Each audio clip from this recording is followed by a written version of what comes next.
They believed they were destined to be together forever. They were the first loves of each other's lives. But the sparks from their passion would ignite deadly consequences. There were flames 20 to 30 feet high. We knew we had a dead person. We knew we had a suspicious fire, but what did he die of? Had a secret love triangle led to revenge? There was some type of sexual relationship between them. Or was the truth behind this fiery crime rooted in something more sinister and cold-blooded? Can I ask you, what is wrong? Basically, is that. Where's your mindset? Where is everything that mattered to you?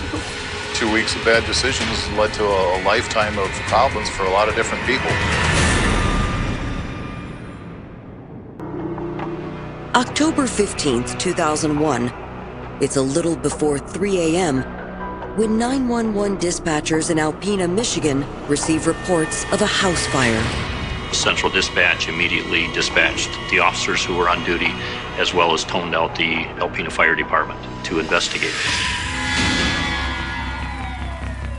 The officers arrived in the area first. Being out on patrol, they had found a house heavily involved in flame. There was heavy smoke. There were flames coming from the back of the house. People are gathering outside on the street. They're wondering what's going on. The neighbors were able to tell firemen and police there's possibly somebody that would be in that home. That somebody, according to neighbors, is the home's owner, 69-year-old James Orban. But the intensity of the flames prevents officers from entering the residence until firefighters arrive. Police personnel attempted to gain entry into the house to see if there was anyone inside. Were not able to because of the significance of the smoke and fire.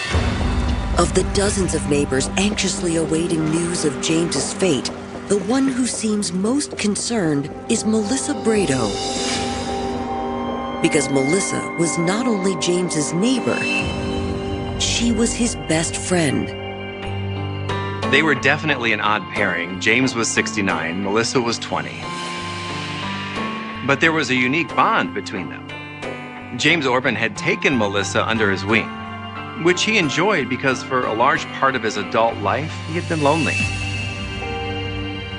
Truth be told, Melissa had been just as grateful for James's company. Growing up, she'd had a hard time making friends, which led to a series of behavior problems, both at school and at home. She was a bad girl, saying she didn't have to go to school, being rude to, I think, teachers and principal. Home was mainly hard for her. Home didn't have nothing besides drama, you know, her mom and her fighting. Melissa did have a lot of problems. I think a lot of it was that I was gone all the time, and you know, the mother had to take care of the children mostly. I worked a lot. I was on the boats a lot, sailing. I mean, I couldn't be home to really deal with what was going on. I tried best I could with my husband gone, raising 3 other children. It was hard. By the time she was a teenager, Melissa's clashes with her family had left her feeling ostracized and alone. She yearned for someone to relate to. She found that person when she met 13-year-old Jason Belanger. Melissa and Jason met at a fair in Posen, and then that's when they really started getting close together. She started dating Jason Belanger, and I thought he was a good kid. I know that Jason comes from a really good family. He's got very loving parents, and he's got a good sister that has always been there for him. They bragged a lot about how he was really good in school, and he had a lot of friends. Jason and Melissa were opposite in many ways. Whereas Melissa was like a wild child, Jason was a parent's dream. Melissa's family was initially supportive of the relationship and hoped Jason might have a positive influence on their wayward daughter. But it was Melissa who ended up bringing out the wild side in Jason. They would take off at night and go joyriding to get into trouble. told me to F off. She didn't have to listen, just got very angry. The Bredows were disappointed by Melissa's continued rule-breaking, while Jason's parents were utterly dismayed by his sudden change in behavior. That relationship was not supported, especially by Jason's parents, because of Missy's background and the fact that Missy was consistently getting in trouble. Melissa was just bringing him down. His parents wanted to see him progress. He was just such a good kid. Now he's defying his parents' rules, sneaking out at night, anything he can to see this girl. And in his parents' mind, he's throwing his life away. Jason's parents eventually demanded that he break up with Melissa, but Jason refused. So his parents took drastic action. Jason's parents had to leave Alpena. They literally moved their family out of Alpena in an effort to separate Jason from Missy. His mother figured that he would not be hanging around with Melissa anymore and everything would be all cool. Melissa was devastated when Jason moved away. First loves are always very intense. And just when she found that special person, he was ripped away from it. Melissa tried to numb her pain by turning to drugs and alcohol. She eventually dropped out of school, but the 17-year-old had a difficult time holding down a job or a meaningful relationship. She bounced around from several loveless relationships and one-night stands, and as a result of one of those, she ended up with a daughter. But Melissa's substance abuse issues left her poorly equipped to raise her daughter Ashley alone. My mother never did motherly things with me when she was home. When I lived with my mom, the only thing I remember really is that she would cook a lot of macaroni and cheese, and she would usually lay on the couch doped up. Eventually, Melissa's parents petitioned for and were awarded custody of their granddaughter. Me and my husband went and got guardianship of Ashley.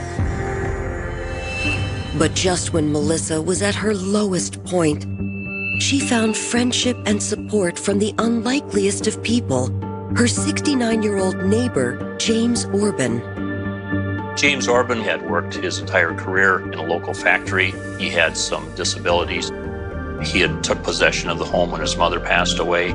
It was not unusual for him to be out in the yard where he would converse with people that walked down the street. Melissa had run into James in the neighborhood, and he was willing to listen to her, and she would vent to him, and that's something she really needed. She spent hours visiting with him, sharing her struggles, and he'd listen and offer his advice in a non-judgmental way. And Melissa never had that before, so it must have been very therapeutic for her. Missy considered him like a grandfather that she didn't have. James offered Melissa more than a sympathetic ear. He also gave her a job. James offered Melissa money to help her get back on her feet if she would help him out around the house a little. She would go over to his house quite a bit. He was grateful for the help. She was grateful for the money. He would talk to her, he would make her feel good, attention, all the things that, like, a lot of people say home didn't have for her. With James's encouragement, Melissa worked to atone for all the pain and heartache she'd caused her family. She used to take me around because I don't drive, so she used to be my little taxi cab driver. She was just trying to get her life back on track and be a better daughter and a better parent.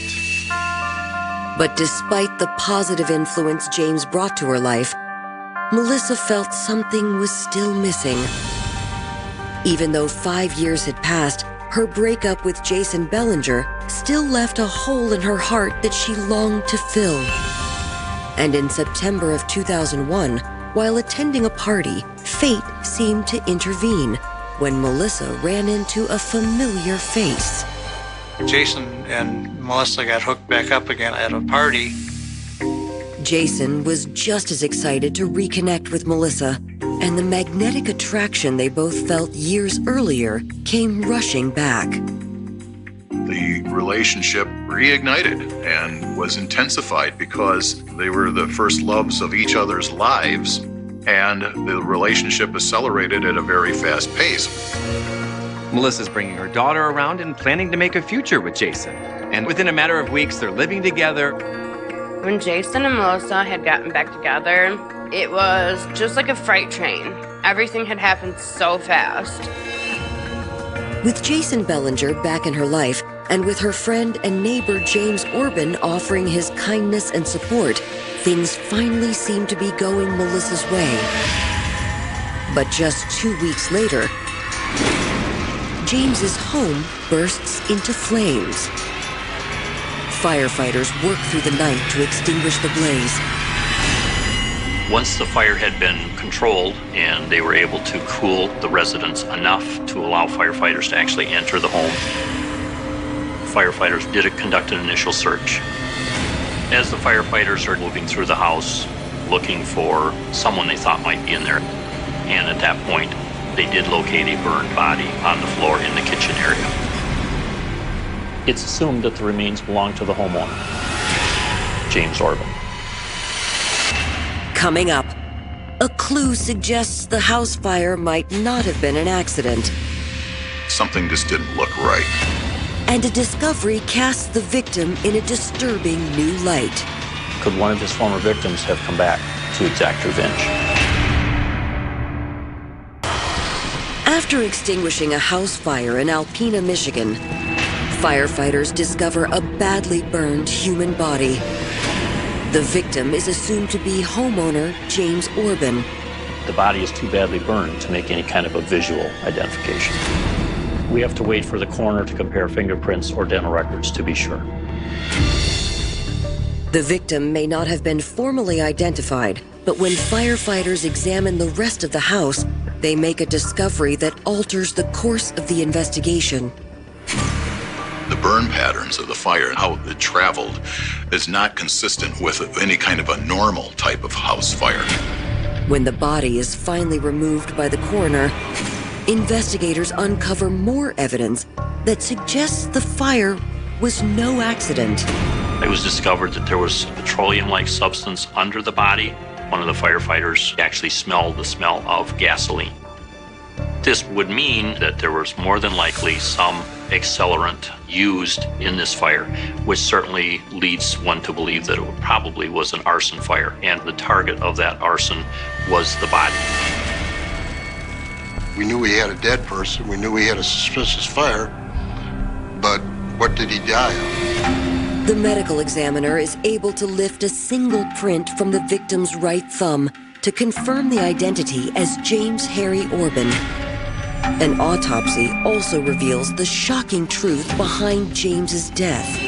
The autopsy was conducted by a forensic pathologist, and he was able to determine that there were multiple stab wounds, at least one in the jugular vein in the neck, as well as several in the abdomen area. The stab wound to the jugular vein probably would have been the fatal blow.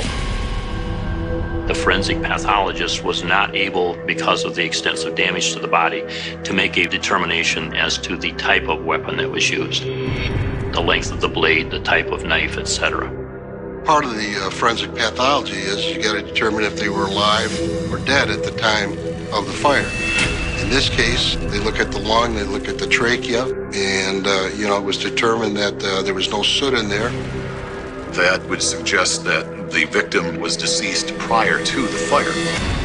To detectives, the savagery of the murder suggests a deeply personal crime. There was likely a violent struggle between the victim and the killer. There's a lot of anger and rage on display in this crime. Has he been fighting with anyone? Has anyone made any threats?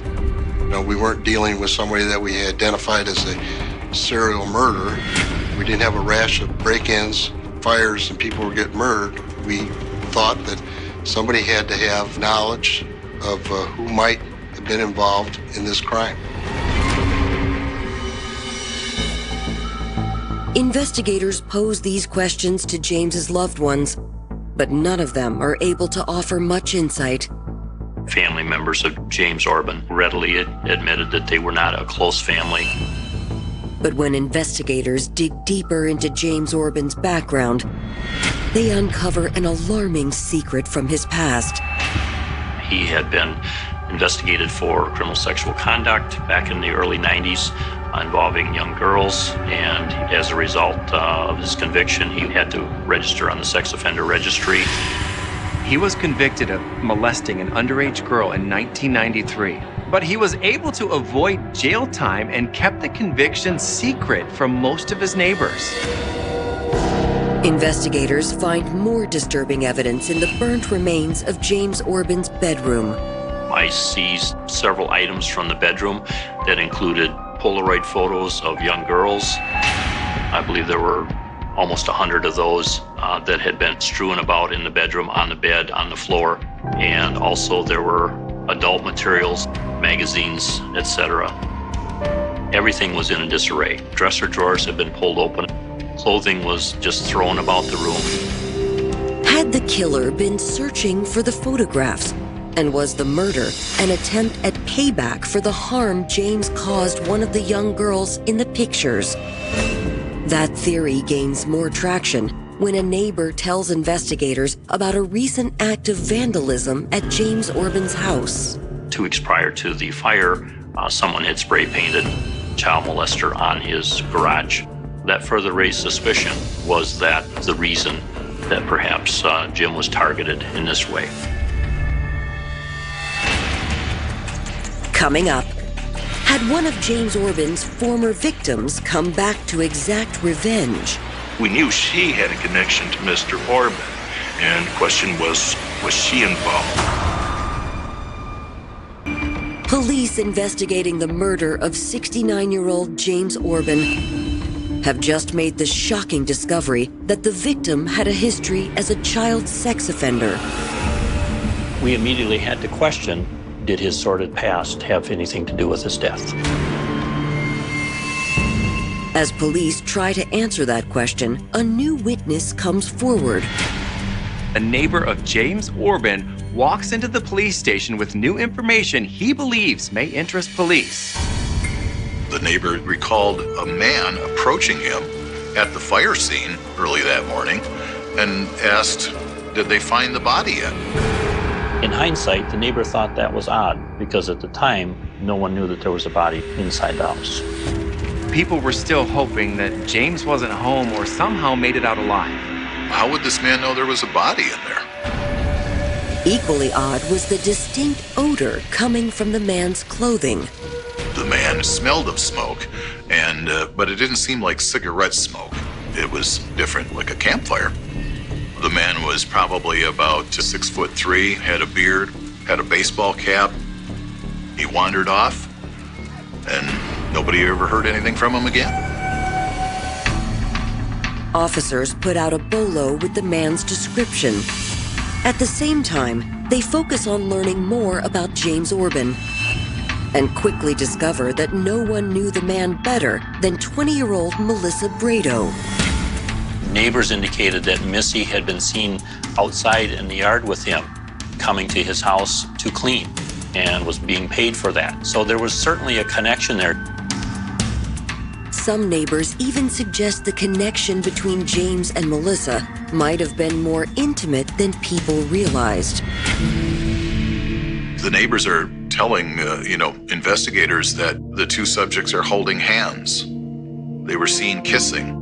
She's driving his vehicle around town. Officers had a feeling from the way the neighbors described the relationship that there might be something more than just a casual relationship. Well, for a young lady in an elderly gentleman's home, that's just not a normal situation, especially when you tie it back to a lot of his previous criminal records and history. Things just start adding up and things start getting unusual. Even though she was of age now, the pair had known each other when Melissa was still a minor. Had their relationship been inappropriate back then? What does she know about his history as a sex offender? Police ask Melissa to meet them down at the station, where they ask her about her relationship with James Orban. She told them, I've known him for some time. He lives in the neighborhood, and he's friends with my family. I clean his house. He gives me cash. Sometimes he lets me use his car to go to bingo. Nothing more. She basically considered him like a grandfather. Melissa admits she knew about James's molestation conviction, but insists that her own relationship with James was strictly platonic. One of the officers asked, would you consider him your sugar daddy? And she just again reiterated, no, I clean his house. Nothing more of a relationship than that. Police aren't sure Melissa is telling the truth, but before they can dig into her story any further, a new witness comes forward with information about another possible suspect. The authorities were approached by a local resident who had claimed that as a child, there was another younger child, and they knew that he was one that was setting fires in the neighborhood. It was Jason Belanger as a child. Jason's history of setting fires immediately piques detectives' interest. There is definitely a connection between those who start fires as young children, leading into a career of fire starting as an adult. Had Jason Belanger set the fire that destroyed James Orban's home? And if so, did that mean he was also James Orban's killer? If it were Melissa messing around with James all along, perhaps Jason had killed James out of jealousy. Investigators asked Jason to come down to the station. They begin the interview by asking him about his relationship with Melissa. Jason tells them things between the couple were going so well that they'd just recently taken their relationship to the next level. Jason told us they had gone down to the courthouse and gotten married the day before. Police turned the conversation to James Orban. Jason admits that as a teenager growing up in the neighborhood, he'd known about James's history as a child sex offender. He indicated that he had, as a younger boy, had actually thrown things at James's house, one time even throwing pink paint at his house. This raised concerns for us because previously we were aware that the words child molester had been painted on Jim's garage. Was there a connection? Jason denies that he was the one who committed the most recent act of vandalism, but he admits he was uncomfortable with the relationship between James and his now wife, Melissa Bredow. Jason openly shared with us that he was not happy that Missy was going to Jim's house, going into his house. Jason was aware that Missy was getting money from Jim for possibly cleaning his house. Jason's concern was that possibly she was exchanging sexual favors for money. But while Jason admits he was uncomfortable with his wife's relationship with James Orban, he denies having anything to do with the murder or the house fire. On the night of the fire, Jason said he had been at the apartment he shared with Melissa. While Jason is forthcoming, detectives aren't sure he's being 100% honest. They also notice his appearance is strikingly similar to the suspicious man a witness reported at the scene of the fire. But most concerning of all to detectives is something they notice on the hat Jason is wearing. Jason was wearing a baseball-type cap, and one of our officers noticed there was a small stain on that cap. And upon closer examination, it looked like the stain could be spots of blood. Coming up, Jason Belanger makes a shocking confession. That changed the case and our view of Jason Belanger in an instant. But it's not the story police are expecting. When I was in Chancellor, Arizona, Jim Morgan, Detectives questioning Jason Belanger for the murder of 69-year-old James Orban have just made an alarming discovery. During this interview, we noticed that Jason had what appeared to be spots of blood on the baseball cap he was wearing. Detectives also noticed several cuts and abrasions on Jason's hands. When asked about that, Jason's reasoning was that the cuts on his hands were from him wrenching on cars. He had no idea what the spots on his hat were, but assured us that it had nothing to do with the death of James Orban. Convinced that Jason is still hiding something, police ask him to return for a more thorough interview. And it isn't long into their second meeting that he makes a startling admission, though not the one police expected. We brought him in the last time to question him. He said he wanted to tell us what happened. We expected Jason to come out and say, yes, I killed James Orban because he was messing around with Melissa.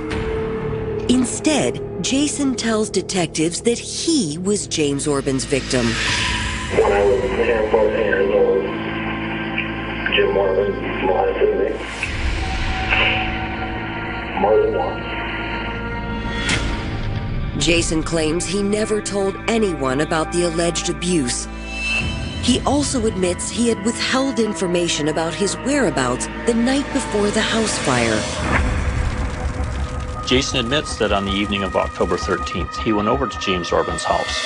Can I ask you, why did you go over there? Basically to be there. Deciding what happened years ago, I don't know why I didn't do anything about that. I never thought about it for the past 5 years, but when I got back with Missy, you know, his name comes up. I couldn't deal with that shit. Maybe what he did to me is, Jason claims that he had been drinking that night and had been thinking about how James had molested him when he was younger. What did you formulate or decide to do to go over to his house 5 minutes before I went there? He decided he was going over to James's house and beat him up because of what he had done to him as a child. You want drunk on your ass? No, I wasn't drunk, but yeah, I drank that. I beat on the front door and he didn't answer. And then walked around to the door by the garage. He approached the door of the house, and as he did so, James opened the door to let his cat out, and there was a confrontation right in the doorway. Jason claims that James retreated into the house and that he followed him. James allegedly grabbed a frying pan, and Jason, seeing this, decided to defend himself. And when I got hit there, and I don't think, you know, here I know it's not that night. He started stabbing James. Only time to do that was failure. I think I saw him twice. What happened then? I said, right off, and I ran. After Mr. Orban was stabbed multiple times, Jason actually left him for dead. The following night, he returned to James Orban's house with several bottles of gasoline. And in an effort to destroy evidence, he was going to set the house on fire. And that's what he ended up doing. I just don't follow the gas.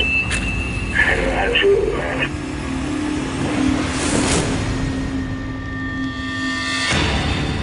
Following his confession, police place Jason Belanger under arrest for murder and bring his wife Melissa in for a second round of questioning. Let's see, it's up. Alrighty? Doing okay? No.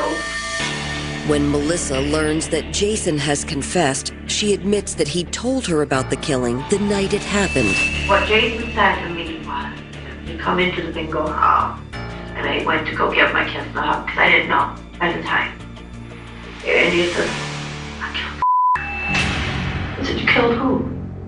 He said, I killed the old I said, you didn't. Missy told us Jason actually showed up at the bingo hall and told her that he had killed James, and she needed to help him cover his tracks. I went to give him a hug, he told me no. I asked him why, he said because he got blood on the coat. Melissa admits she had accompanied Jason back to the apartment, let him in, and told him to get cleaned up. He changed into a different set of clothes, and they wrapped up and bagged up the clothing that he was wearing. She helped dispose of the bloody clothing and deposited the garbage bag containing the bloody clothes into a dumpster at the rear of Frost Moving and Storage. Melissa had indicated to authorities that she would lead them to the dumpster where the clothing was disposed. She showed us the dumpster. She got out of the vehicle and opened up the top of the dumpster and grabbed a black garbage bag out of the dumpster We then processed it and found it to contain a quantity of bloody clothing. Melissa's cooperation helped solidify the state's case against her husband. Mr. Belanger was charged by our office with first-degree murder. He's the one who commits the murder. He's the one that goes in the house, sets the fire. But while police have the confessed killer in custody, there are parts of Jason's statement that don't line up with the evidence found in James Orban's home. Police know from the evidence at the crime scene that Jason ransacked James's bedroom before setting the house on fire. It's a fact Jason omitted from his initial confession. Does that mean he's still hiding something from investigators? We knew that something was wrong with that case. Myself, the detectives, something wasn't right because nobody burgles a house by knocking on the front door, kill the occupant, and then look around for things to steal. Deep down, as detectives, we felt that there was probably something more that we needed to hear or needed to know. Coming up, a second confession from Jason turns the case upside down. Why are you here today? Because there are other people involved. And the true motive behind James Orban's murder is finally revealed. Her exact words were, that sounds bitch, and probably sit there and rock and nobody would find him. 21-year-old Jason Belanger has confessed to the murder of 69-year-old James Orban. And his new bride, Melissa Bredow, has admitted to helping him cover up the crime. Once Jason had been arrested, Missy pretty much told us what her involvement had been. But prosecutors suspect the couple aren't being 100% honest about what happened the night of the murder. Right from the beginning, there was always this feeling it can't just be Jason. We knew Missy had a connection to Mr. Orban, and the question was she involved in the murder? As prosecutors wrestle with that question, Jason Belanger's case works its way through the court system. Melissa visits her husband in jail several times a week. She also surprises him with some exciting news.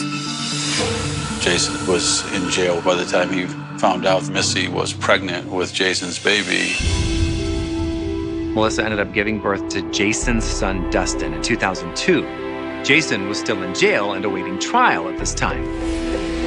After the baby's birth, Melissa, her daughter Ashley, and her parents moved to a new home 100 miles away, and her visits to see Jason become less and less frequent. Melissa is moving on with life. She's relocated about 2 hours away from Alpena. She gets a job. Her and her 2 children are residing at that location. Life goes on for her. Without Melissa's weekly visits, it isn't long before Jason begins to feel both lonely and betrayed. She was so quick to betray Jason. 2 days after they're married, she's leading the police to his clothes, the bloody clothes he wore during the murder. Jason decides, well, maybe it's time to talk, and he works to get a hold of the prosecutor and authorities in Alpena County. In December of 2002, a little more than a year after his arrest, Jason makes an offer to prosecutors. In exchange for a plea deal and a reduced sentence, Jason agrees to tell authorities the real reason he killed James Orban on the night of October 16, 2001. In his revised statement, Jason admits the crime hadn't been an act of self-defense as he initially claimed, nor was it an act of revenge. According to Jason, his claim that he'd been molested by James Orban as a child was a lie. He never molested you? He finally pretty much broke loose and was like, okay, well, James Orban never touched me. All that was made up. Jason had made up that molestation claim so that we would believe his self-defense story. The truth was, Jason had never been around James when he was younger, and he had only met him through his wife. I mean, it's your relationship with Missy. You have no relationship with him. You hardly even know him. No. You never met him before? No. So why did Jason kill James Orban? According to Jason, he committed the murder on the orders of his wife, Melissa Bredow. Jason tells police that Melissa had begun plotting the murder not long after she and James had an unexpected falling out. James had been giving Missy money for whatever she wanted. Pretty much anything she asked for, he would give her. One time he gave her $500. Melissa gave $300 to Jason Belanger to go to downstate to buy cocaine. James took serious issue with Melissa's drug problem. He told Melissa no more drugs or he wouldn't help her out anymore. Shortly after that, Mr. Orban announced that he was cutting her off, no more money. She was angry about that. Without James's financial assistance, Melissa and Jason couldn't afford their rent. Jason didn't have a job. He did little odd jobs here and there. So they were living off the money Melissa was getting from James. When he cut her off, they were destitute and desperate. The most important thing in Melissa's life at the time was her relationship with Jason. And she was afraid if they were forced to live in the streets, she might lose him. She was desperate to keep things the same. In order to do that, she needed money. Who has money? James Orban. Melissa told Jason that should some tragedy befall James Orban, all of his estate would come to her.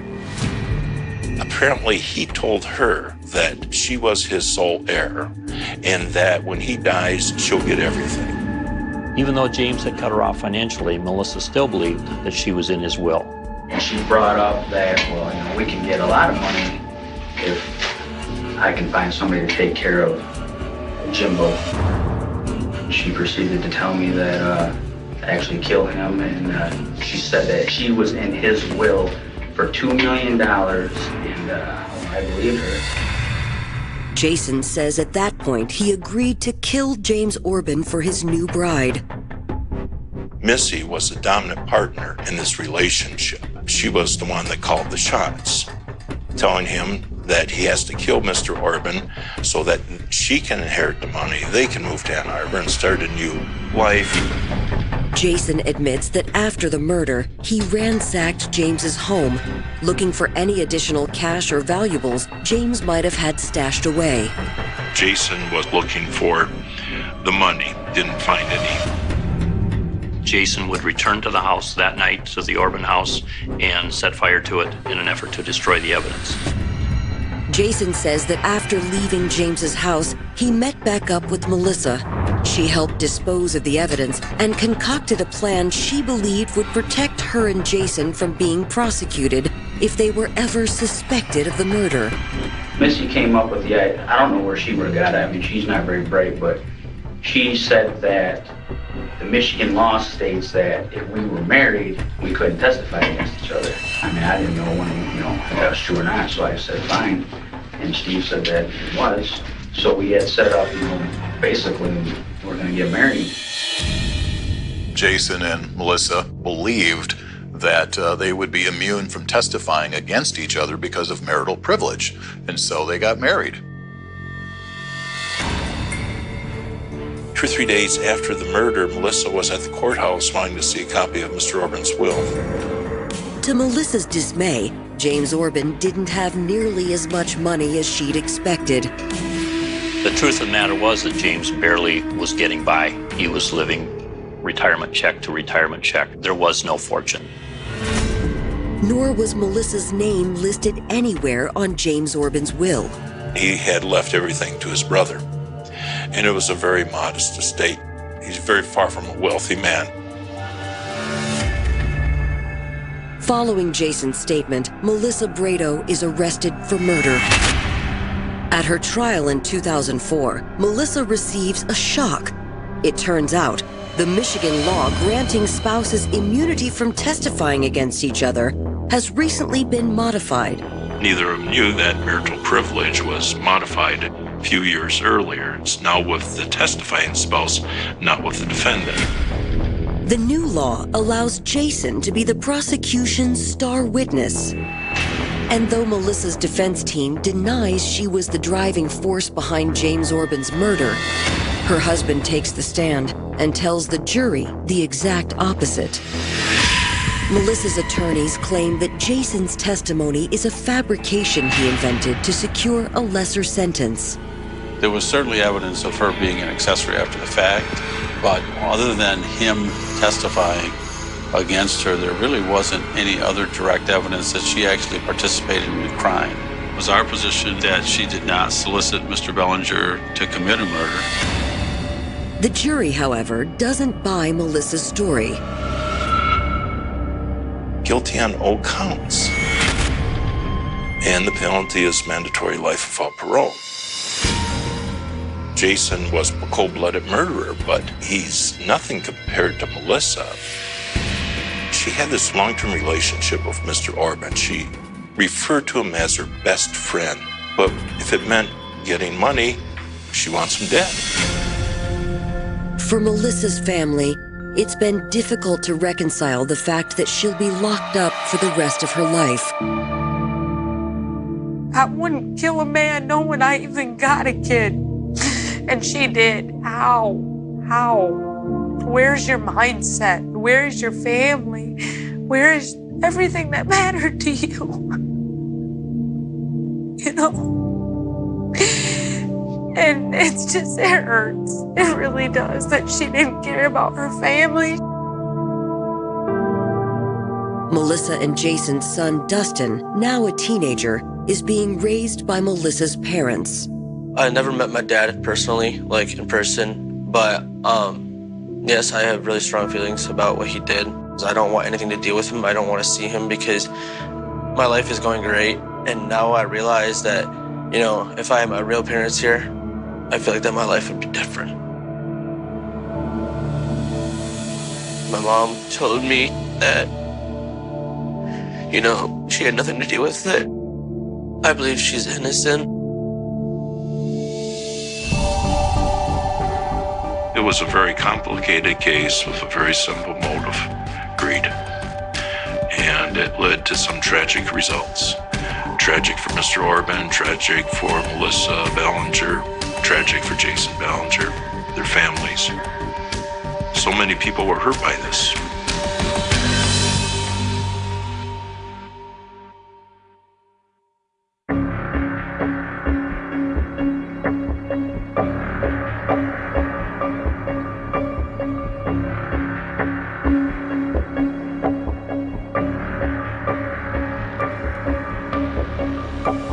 Hospitals are places built on trust.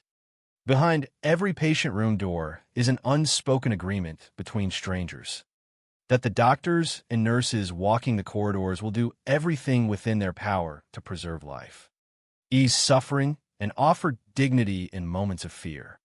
Families surrender control the instant they leave a loved one in the hands of medical professionals, believing that every medication, every examination, and every decision is guided by knowledge and compassion. It is a fragile trust, one that takes generations to build and only moments to destroy. Few accusations strike deeper at the public conscience than the suggestion that a healthcare worker, someone entrusted with protecting the vulnerable, may instead have become the source of their greatest danger. In Italy during the mid-2010s, one criminal case appeared to embody exactly that nightmare. Newspapers described a nurse as a possible serial killer. Television broadcasts replayed disturbing images again and again. Headlines questioned how many patients might have died under her care. Public anger grew almost overnight, and before the legal process had reached its conclusion, many people had already formed an opinion that seemed impossible to reverse. At the center of this storm stood Daniela Paggiali, a nurse employed in the internal medicine department of Ospedale and Bredow, ID Lugo, in the Emilia-Romagna region. Within months, her name became known across Italy, not because of years spent caring for patients, but because of allegations that she had intentionally caused their deaths. The accusations were shocking enough on their own. Prosecutors would eventually argue that she had murdered an elderly patient by administering potassium chloride, a substance capable of causing fatal disturbances to the heart when used improperly. As investigators examined additional hospital records, suspicion expanded beyond a single death. Statistical observations concerning patient fatalities during her shifts fueled speculation that the first accusation might represent only one case among many. Newspapers quickly adopted phrases such as killer nurse and serial killer nurse, labels that carried enormous emotional weight and influenced how the public perceived nearly every new development. Yet this story would prove to be far more complicated than the headline suggested. Nearly a decade after the investigation began, the Italian judicial system would ultimately conclude that the evidence did not establish Daniela Paggiali's guilt for murder. The legal journey from arrest to final acquittal became one of the most controversial criminal proceedings involving a healthcare professional in modern Italy. It forced difficult conversations not only about medicine and forensic science, but also about statistics, public opinion, ethical misconduct, and the enormous responsibility carried by investigators and courts when interpreting evidence. Long before the courtroom debates reached their conclusion, however, one image had already transformed the case into a national obsession. Investigators examining material connected to the hospital discovered a photograph stored on the phone of one of Paggiali's colleagues. In the picture, Daniela Paggiali stood beside the body of a deceased patient and gave a thumbs-up gesture toward the camera. The image spread rapidly through Italian media. It shocked viewers not because it documented an act of violence, but because it appeared profoundly insensitive toward the dead.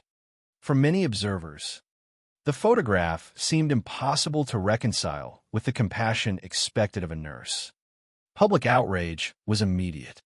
Commentators questioned how anyone capable of such behavior could be trusted with vulnerable patients. The picture became one of the defining symbols of the entire investigation. It is important, however, to distinguish between moral judgment and criminal proof. The photograph demonstrated behavior widely regarded as ethically unacceptable, and Paggiali herself later acknowledged that posing for the picture had been a mistake. At the same time, the image did not constitute evidence that she had intentionally killed anyone. That distinction would remain at the heart of the legal proceedings that followed. In criminal law, disturbing conduct and unlawful homicide are not interchangeable concepts. Yet in the court of public opinion, those boundaries often become blurred. Once the photograph entered public circulation, many people no longer viewed Daniela Paggiali primarily as a nurse under investigation. Instead, she became the face of a story that seemed to confirm one of society's deepest fears: the possibility that death inside a hospital might come not from illness, but from the very person assigned to provide care. Against that backdrop, every subsequent allegation appeared more believable. Every statistic seemed more alarming. Every rumor found a receptive audience. This dynamic illustrates one of the recurring themes that would emerge throughout the case. Public perception can develop with extraordinary speed, especially when powerful images accompany sensational allegations. While courts are expected to evaluate testimony, forensic evidence, and legal standards, society often reaches conclusions long before judges do. In cases involving vulnerable victims, particularly elderly hospital patients, emotions understandably run high. Families searching for answers deserve careful investigations, and any suspicion of criminal conduct within a medical institution must be taken seriously. At the same time, serious accusations demand equally serious evidence. Throughout the years that followed, investigators, prosecutors, defense lawyers, forensic specialists, statisticians, and appellate judges would all examine the same events from different perspectives. Their conclusions would not always align. Some regarded the available evidence as sufficient to establish intentional murder. Others argued that the scientific findings left too many unanswered questions. Still others warned against drawing sweeping conclusions from mortality statistics collected within a hospital caring for elderly patients with significant medical conditions. The disagreements that unfolded inside Italian courtrooms reflected broader questions extending far beyond a single defendant. How should forensic evidence be interpreted when a patient already suffers from multiple severe illnesses? What role should statistical observations play in determining criminal responsibility? Can a person's inappropriate behavior influence the interpretation of otherwise ambiguous evidence? And perhaps most importantly, how can a justice system guard against the risk that an initial suspicion begins shaping every later conclusion? These questions would become inseparable from the name Daniela Paggiali.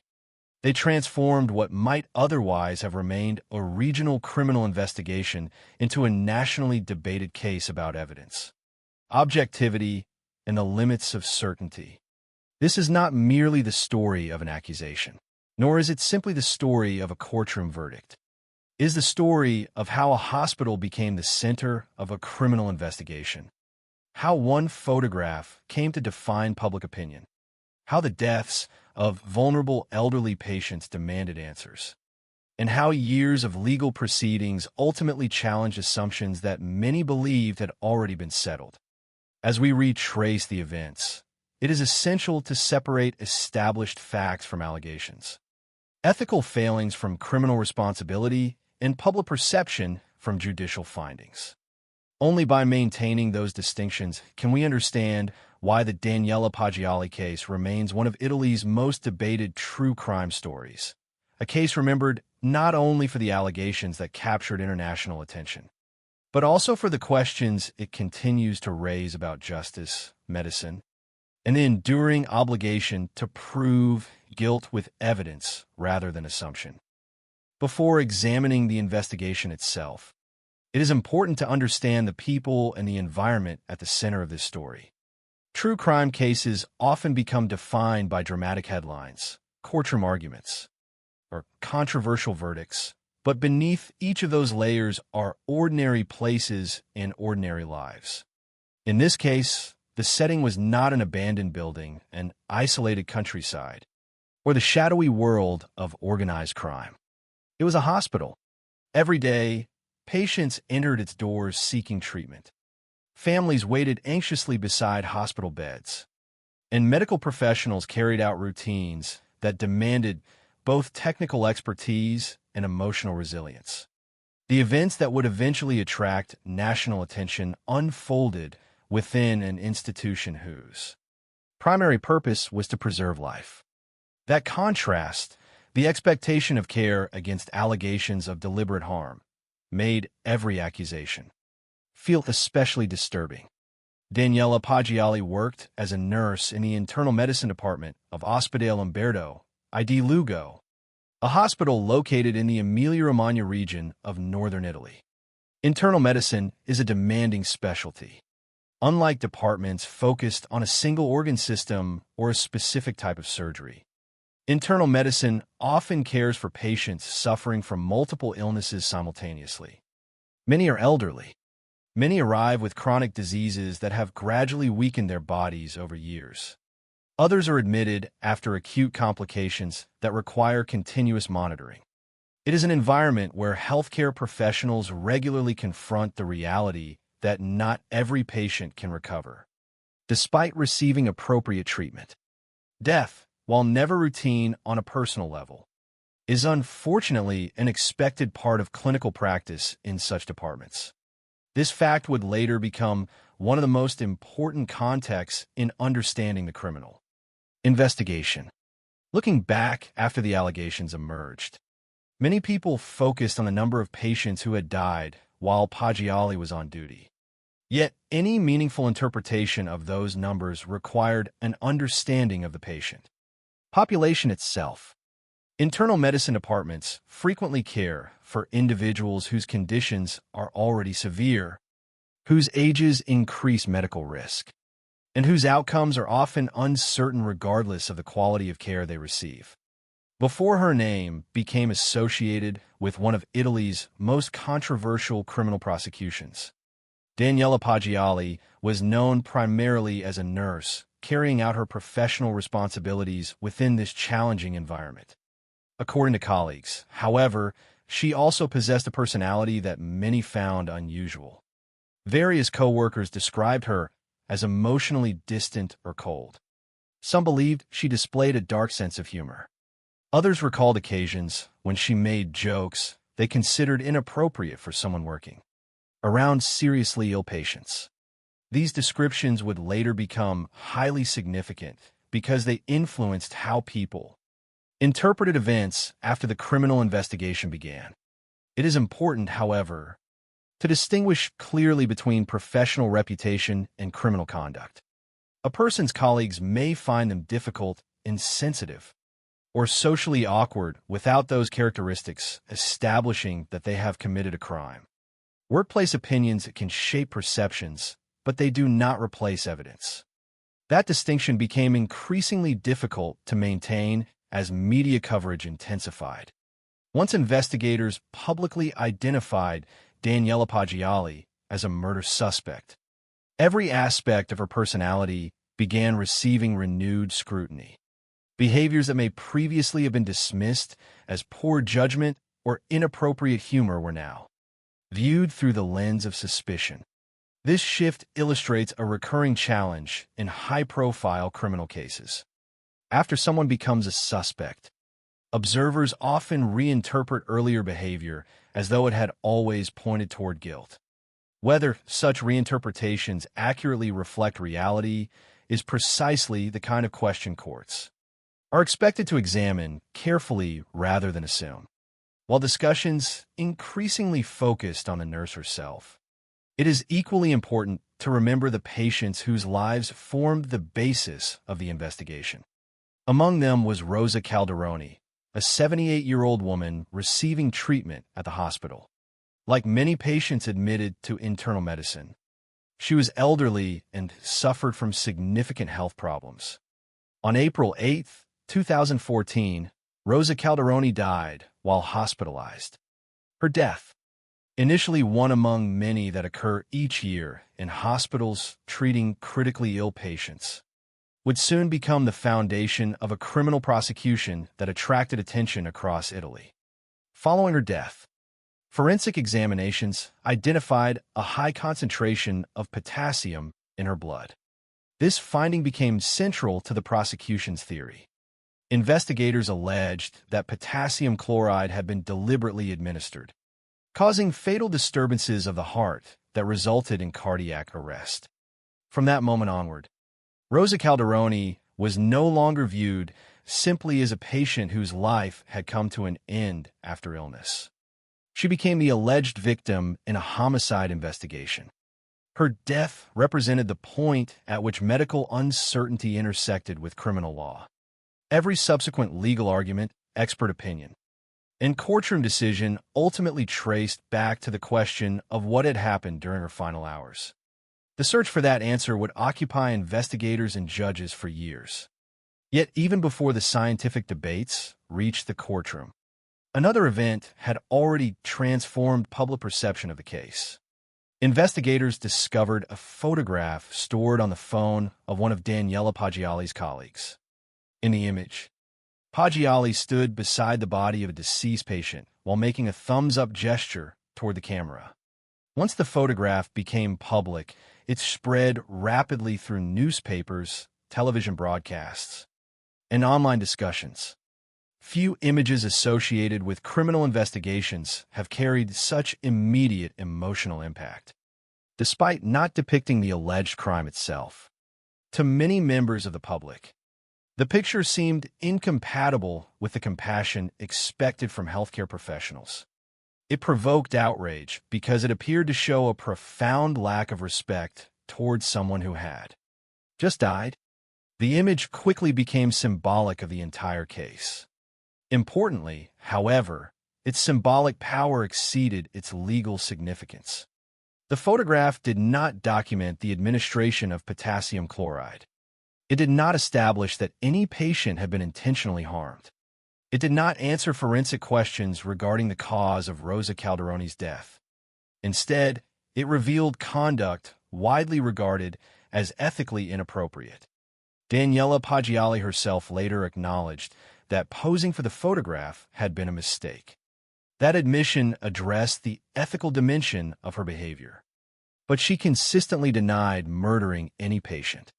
As the investigation progressed, these two issues, the morality of the photograph and the allegations of homicide, became increasingly intertwined in public discussion, even though they represented fundamentally different questions. One concerned professional ethics and respect for the deceased.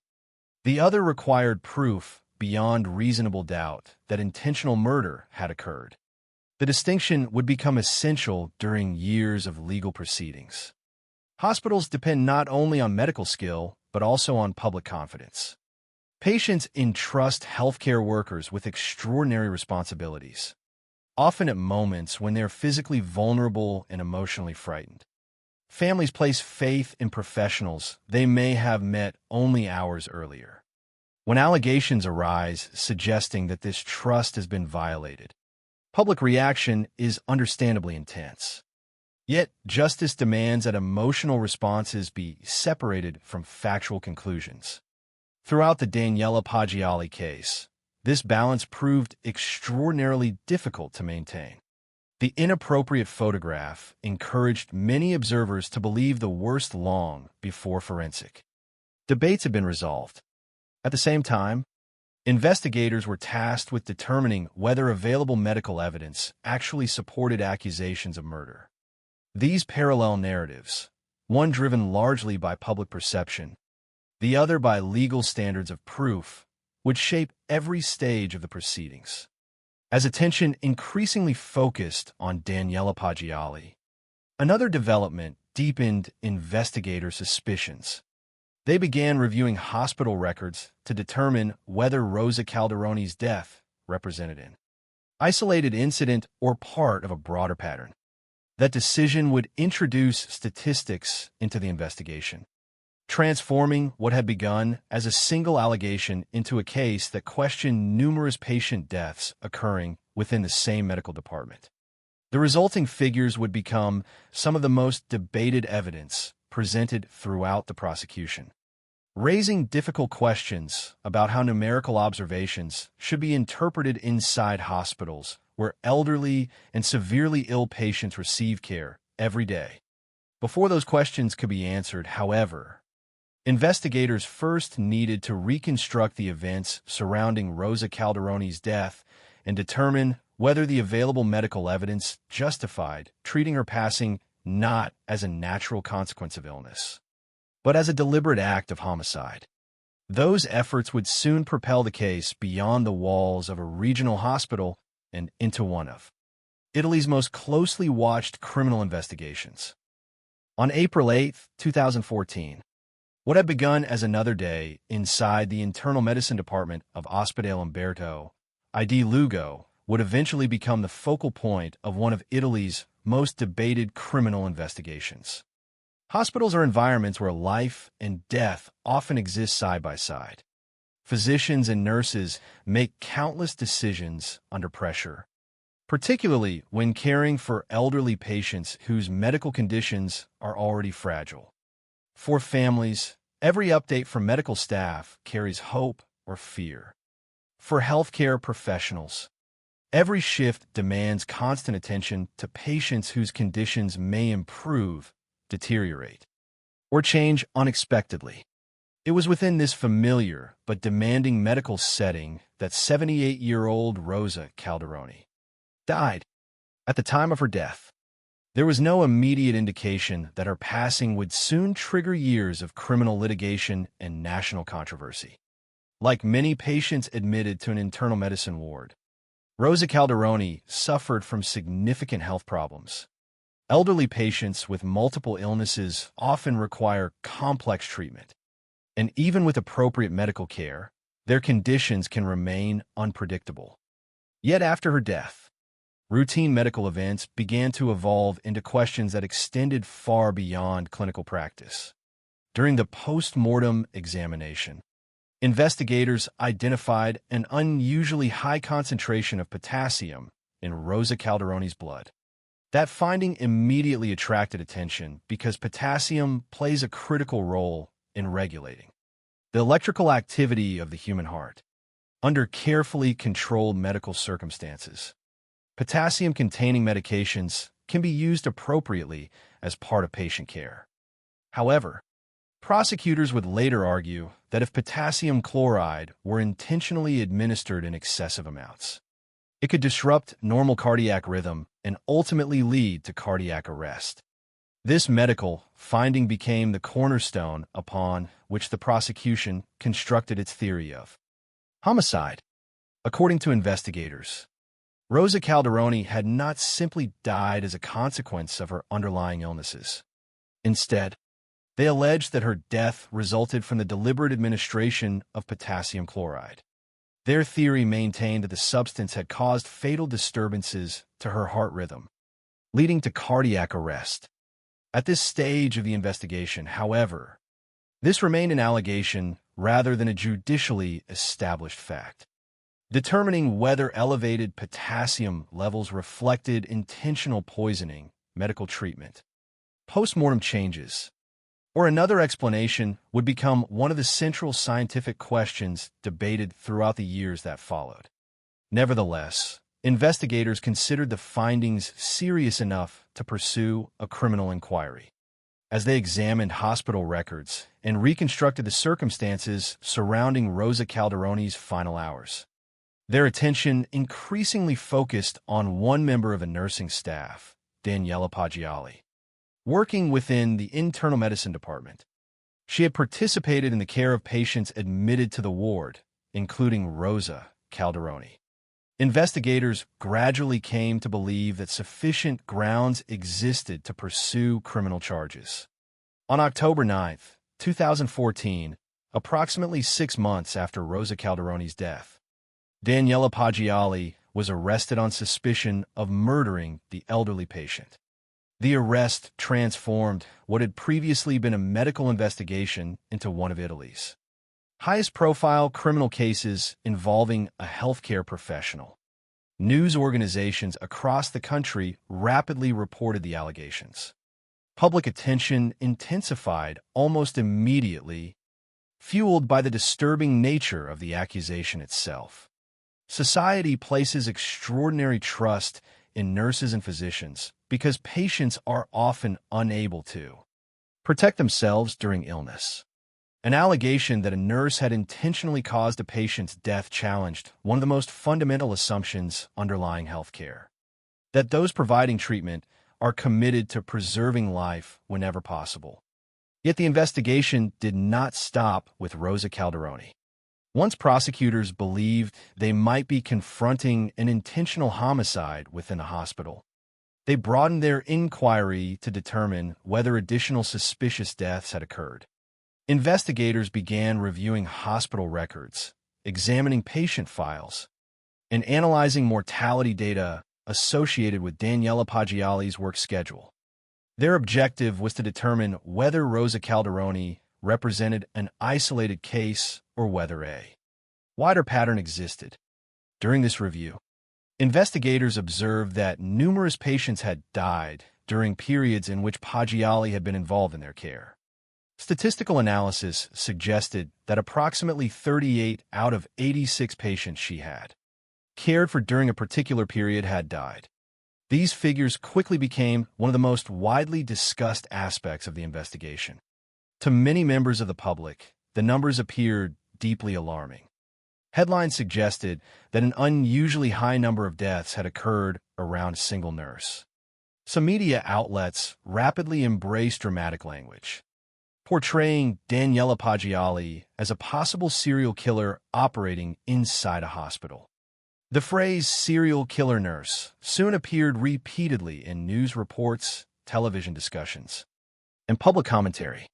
Such descriptions dramatically expanded the scope of public concern. The investigation was no longer perceived as involving one disputed death. Instead, many people began wondering whether dozens of vulnerable patients had unknowingly fallen victim to someone entrusted with their care. Yet from a legal perspective, the statistical observations required careful interpretation. The mortality figures themselves did not establish that criminal acts had occurred. They represented numerical observations requiring further analysis rather than direct proof of homicide. Hospitals treating elderly patients with serious illnesses inevitably experience deaths, particularly within internal medicine departments where many individuals are already critically ill. Consequently, the existence of a statistical association between a healthcare worker's shifts and patient mortality cannot by itself demonstrate intentional wrongdoing. Establishing criminal responsibility requires evidence connecting a defendant to specific unlawful acts, not merely numerical coincidence. Nonetheless, once these statistics entered public discussion, they powerfully influenced perceptions of the case. The public increasingly viewed every new development through the assumption that investigators had uncovered evidence of a much larger pattern. Media coverage intensified accordingly. Reports frequently emphasized the alleged number of deaths associated with Daniela Paggiali's work, while also revisiting another highly controversial element of the investigation. The photograph showing her standing beside the body of a deceased patient while making a thumbs-up gesture. Although the photograph itself did not relate directly to Rosa Calderoni's death, its repeated publication reinforced an image of emotional detachment that many observers found deeply disturbing. Public opinion often develops through the combination of factual information and emotional symbolism. In this case, the mortality statistics and the controversial photograph became mutually reinforcing in the minds of many viewers. The statistics suggested the possibility of numerous suspicious deaths, while the photograph appeared, at least to some observers, to reveal a personality seemingly indifferent to human suffering. Whether either element actually established criminal guilt remained a matter for the courts. But together, they created an extraordinarily powerful narrative that dominated public discussion long before the legal process concluded. Throughout this period, Daniela Paggiali consistently denied murdering Rosa Calderoni or any other patient. While acknowledging that posing for the photograph had been a mistake, she rejected allegations that she had intentionally administered potassium chloride or deliberately caused anyone's death. Her position remained unchanged even as media attention intensified and public criticism mounted. The investigation, therefore, entered a critical phase. Prosecutors believed they possessed sufficient evidence to proceed with homicide charges centered on Rosa Calderoni's death, while also examining broader concerns arising from hospital mortality. Statistics. The defense, meanwhile, maintained that the prosecution's conclusions exceeded what the available evidence could reliably demonstrate. Behind these opposing positions lay a series of complex scientific and legal questions. Could elevated potassium levels alone establish intentional poisoning? How should mortality statistics from an internal medicine war be interpreted? To what extent should inappropriate personal behavior, such as the widely publicized photograph, influence assessments of criminal responsibility?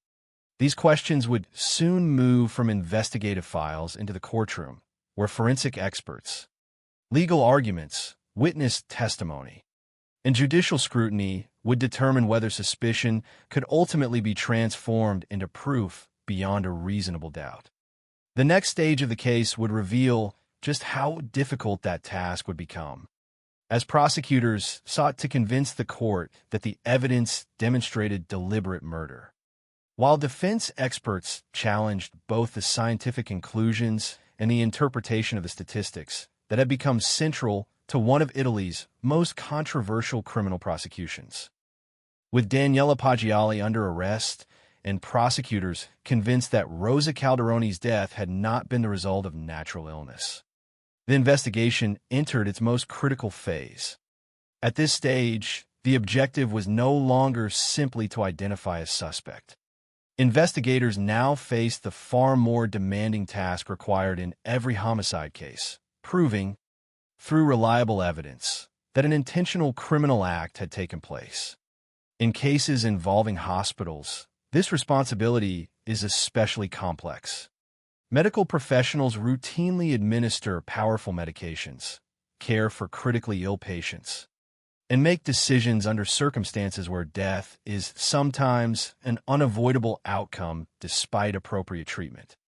Distinguishing between natural deterioration, medical complications, and deliberate criminal conduct requires careful examination of clinical records, forensic findings, witness testimony, and expert opinion.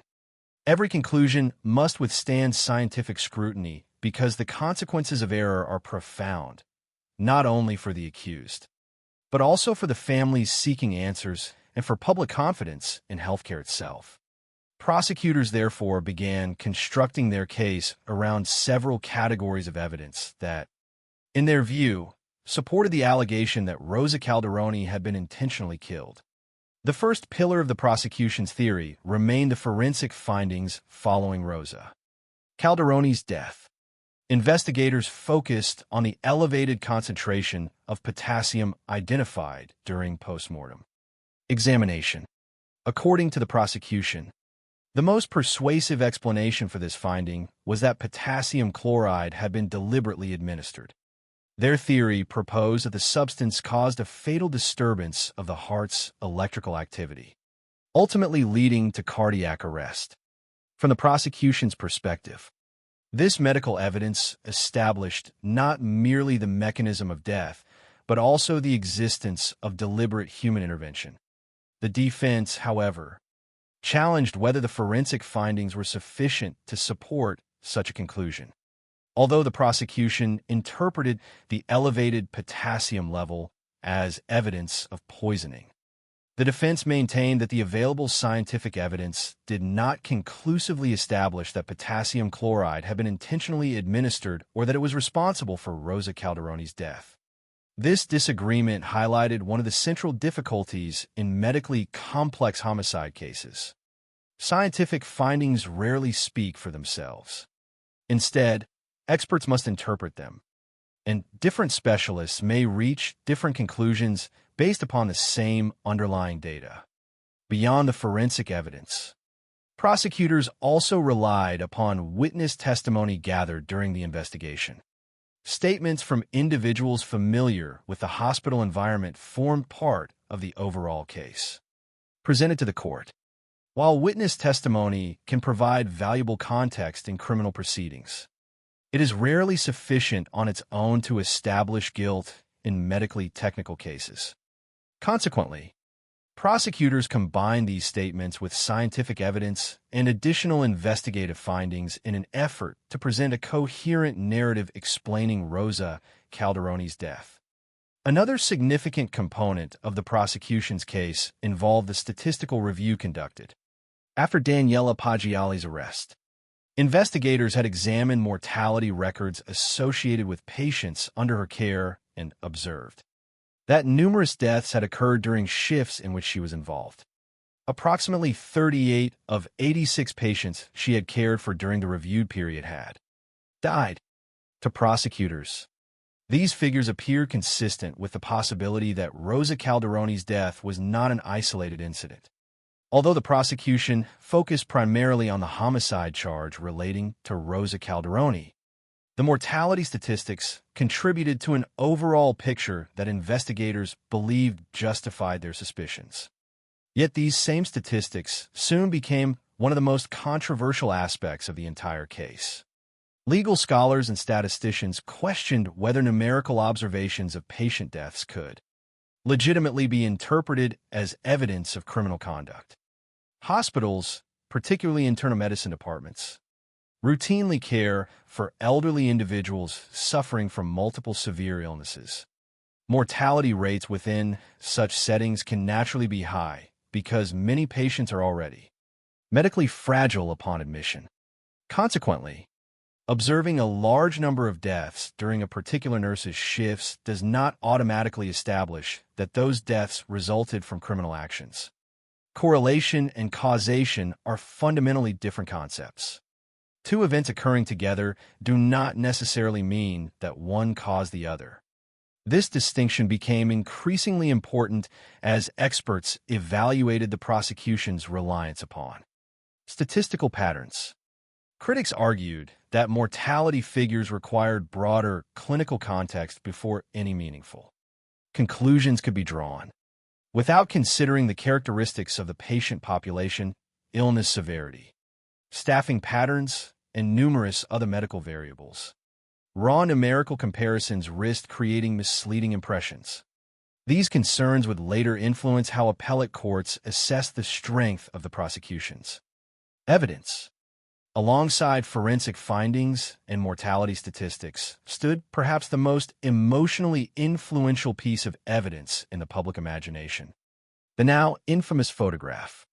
During the investigation, authorities had discovered the image showing Daniela Paggiali beside the body of a deceased patient while giving a thumbs-up gesture. Although prosecutors included this behavior among the circumstances supporting their broader narrative, the photograph occupied a unique position within the case. It was undoubtedly disturbing to many observers. It suggested conduct widely regarded as disrespectful toward the deceased and inconsistent with professional expectations for healthcare workers. Nevertheless, from a legal perspective, its evidentiary value remained limited. The photograph did not depict Rosa Calderoni. It did not document the administration of potassium chloride. It did not establish the cause of death. Instead, it reflected behavior that many considered ethically unacceptable while remaining separate from the question of whether homicide had occurred. Daniela Paggiali herself later acknowledged that posing for the photograph had been a mistake, but she continued to deny intentionally harming any patient. As preparations for trial continued, broader debates emerged among legal scholars and statistical experts regarding the methodology employed during the investigation. Some specialists expressed concern that investigators may have become vulnerable to what is commonly known as confirmation bias.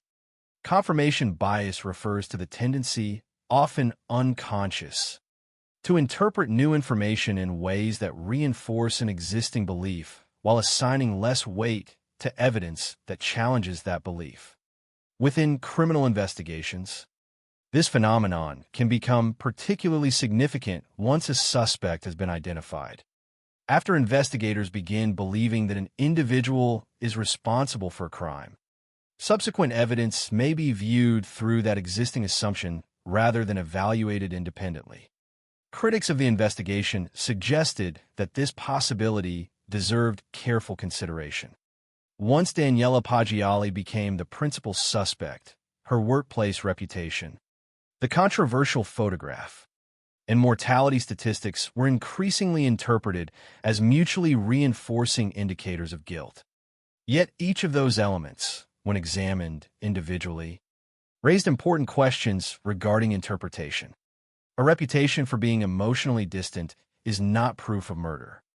An ethically inappropriate photograph is not evidence that a homicide occurred. Mortality statistics alone do not establish criminal responsibility. The concern expressed by some legal scholars was not that these factors should be ignored, but rather that they should not be permitted to substitute for direct evidence establishing intentional poisoning. These discussions became increasingly important as the case moved into appellate review. During the appeal proceedings, an independent panel of medical experts re-examined the available scientific evidence concerning Rosa Calderoni's death. Their conclusions differed significantly from the prosecution's earlier interpretation. After reviewing the forensic material, the independent experts concluded that there was insufficient evidence to establish that Rosa Calderoni had died because of an intentional potassium injection. They further noted that the patient had suffered from multiple serious underlying illnesses, an important consideration when evaluating possible causes of death. Additionally, they concluded that the overall clinical course did not fully support the hypothesis that poisoning had occurred in the manner alleged by prosecutors. These findings represented a major turning point in the legal proceedings. The prosecution's case had relied heavily upon the assertion that forensic evidence clearly demonstrated intentional administration of potassium chloride. The independent review challenged that conclusion, suggesting instead that the available medical evidence did not permit such certainty, rather than confirming the original interpretation. The expert reassessment introduced substantial doubt regarding the prosecution's central allegation. The significance of these conclusions extended beyond Rosa Calderoni's individual case. If the scientific foundation supporting the homicide allegation became uncertain, then the broader interpretation of mortality statistics and other circumstantial evidence also required reconsideration. Appellate judges were therefore confronted not only with differing legal arguments, but also with competing expert interpretations of the underlying medical evidence. Throughout these proceedings, the distinction between suspicion and proof became increasingly important. Criminal investigations often begin with reasonable suspicion, but convictions require evidence capable of establishing guilt beyond reasonable doubt. The appellate process exists in part to ensure that scientific disagreements, evidentiary limitations, and procedural concerns receive careful judicial review before a conviction becomes final. In Daniela Paggiali's case, that process would profoundly reshape the legal landscape. The independent medical findings did not erase the ethical concerns surrounding the controversial photograph, nor did they eliminate public unease created by the mortality statistics. What they did challenge was the certainty with which prosecutors had interpreted Rosa Calderoni's death as deliberate murder. As the investigation evolved into a prolonged legal battle, courts were forced to examine not only what investigators believed had happened, but also whether the available evidence justified those beliefs under the demanding standards required by criminal law. Those questions would soon dominate the courtroom as judges weighed conflicting expert opinions, assessed the reliability of the prosecution's evidence, and determined whether suspicion, however compelling, could ultimately satisfy the legal burden necessary to sustain a conviction. The investigation had generated years of public debate before the courtroom reached its first decisive conclusion. By the time the trial began, Daniela Paggiali had already become one of the most recognizable criminal defendants in Italy. Newspapers had devoted extensive coverage to the allegations. Television programs repeatedly examined the prosecution's theory, the controversial photograph, and the mortality statistics associated with the internal medicine department where she had worked. Public attention remained intense because the case touched one of society's deepest fears: the possibility that vulnerable hospital patients have been placed in danger by someone entrusted with protecting them. Yet inside the courtroom, public emotion could not replace the legal standards governing criminal responsibility. Judges were required to evaluate the evidence presented by both sides, weigh expert testimony, and determine whether the prosecution had established guilt according to the law. In 2016, the Court of Ravenna delivered its first major judgment. After considering the prosecution's evidence, the court concluded that Daniela Paggiali had intentionally administered potassium chloride to Rosa Calderoni, causing the 78-year-old patient's death through fatal cardiac disturbance. Based upon that conclusion, the court found Paggiali guilty of murder and sentenced her to life imprisonment. For prosecutors, the verdict represented confirmation that their investigation had correctly identified both the cause of death and the individual responsible. Their case had relied upon several interconnected elements. First, they argued that the forensic findings supported the conclusion that potassium chloride had been deliberately administered. Second, witness testimony contributed to the overall reconstruction of events surrounding Rosa Calderoni's hospitalization. Third, the mortality statistics associated with Daniela Paggiali's work were presented as part of the broader context supporting investigator suspicions. Finally, the widely publicized photograph depicting Paggiali beside the body of a deceased patient While making a thumbs-up gesture reinforced the prosecution's portrayal of behavior they argued was inconsistent with the compassion expected of a healthcare professional. Together, these components persuaded the trial court that the prosecution had met the burden required for conviction. Outside the courtroom, the verdict appeared to validate the narrative that had dominated media coverage for nearly 2 years. Many observers interpreted the life sentence as confirmation that the woman described in newspaper headlines as the serial killer nurse had finally been held accountable. Yet even as the guilty verdict was announced, significant disagreement remained among legal scholars, statisticians, and some medical experts regarding the reliability of the evidence upon which the conviction rested.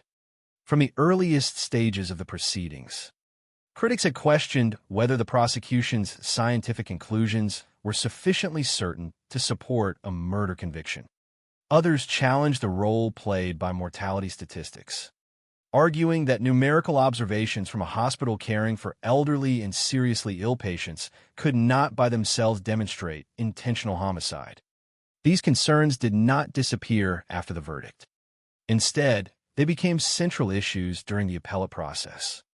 Daniela Paggiali exercised her legal right to appeal the conviction, and the case moved before a higher court for further review. Appeals serve an essential function within criminal justice systems, particularly in cases involving complex forensic evidence. They allow appellate judges to examine not only whether the law was correctly applied, but also whether the evidence supporting a conviction withstands careful scrutiny. In medically complicated prosecutions, appellate courts frequently rely upon additional expert analysis to evaluate scientific disagreements that may have emerged during the original trial. Such review became especially important in this case because the prosecution's theory depended heavily upon interpreting medical findings surrounding Rosa Calderoni's death. During the appeal proceedings in 2017, an independent panel of medical experts conducted a new evaluation of the available evidence. Their conclusions differed significantly from those that had supported the original conviction. After reviewing the forensic material, the independent experts concluded that there was insufficient evidence to establish that Rosa Calderoni had died as the result of an intentional potassium injection. They further emphasized that the patient suffered from multiple serious underlying illnesses and that the overall clinical course did not fully correspond with the prosecution's poisoning hypothesis. These findings fundamentally altered the evidentiary landscape. If the available medical evidence could not reliably demonstrate intentional administration of potassium chloride, then the foundation supporting the original murder conviction became substantially weaker.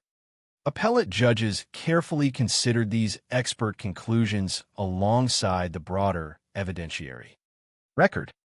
Ultimately, the appellate court reached a dramatically different conclusion from the trial court.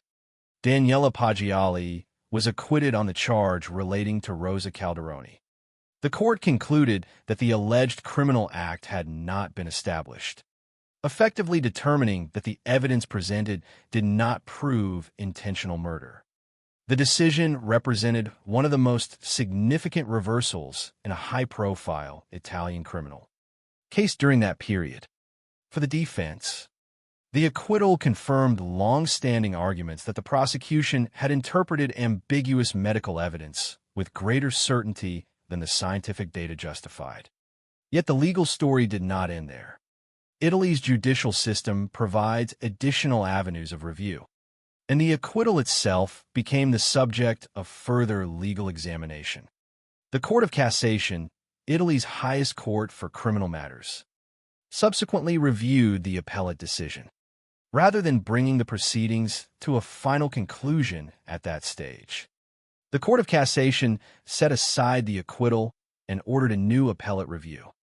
Importantly, this decision did not itself determine Daniela Paggiali's guilt or innocence. Instead, it required that the legal issues be reconsidered through another round of judicial proceedings.